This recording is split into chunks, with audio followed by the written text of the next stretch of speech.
Good morning. Today, I'm going to talk about language. Language is growing, evolving, changing every day. 500 years ago, the English language as we speak it today didn't even exist. And yet, there are still people saying, words are made up. And now I'm going to get into a brief history of the English language.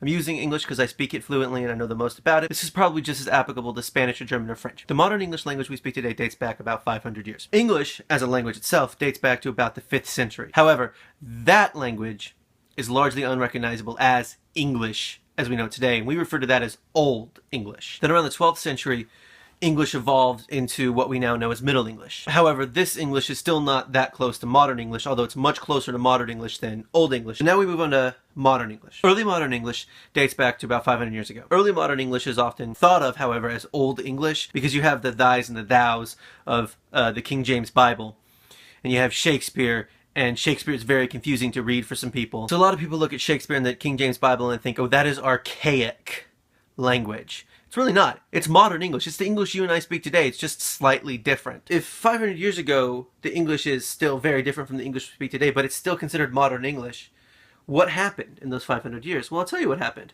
The language changed. The way people talk changed. We don't even speak the same way they spoke, 100 years ago. Although it's much closer 100 years ago than it was 200 years ago, 300 years ago. But English as a language has only existed for about 500 years. And before that, there were other languages that existed.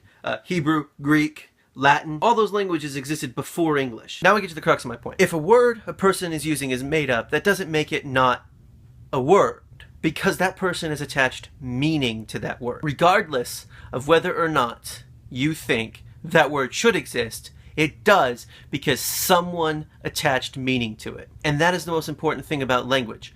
Language exists to express meaning. The word book exists so we can know what a book is. Pages stuck together with ink on them is a very long way to say book. We invent words to mean things. Now that doesn't always mean that that word is a good word. It's just a word that has been given meaning. For instance, let's look at the word selfie. The concept of the selfie alongside the word selfie has been derided in our society. The word selfie derives from the phrase self-portrait, in and of itself a concept that is fairly new to this world in terms of everybody being able to do it. Artists, painters have been able to do this kind of self-portrait type thing for a long time, but the common man has only been able to really express himself through a self-portrait for about 100 years or so, since the invention of the modern camera. 100 years is all we've had for the concept of a common self-portrait. And in 100 years, it has gone from something that's fairly artistic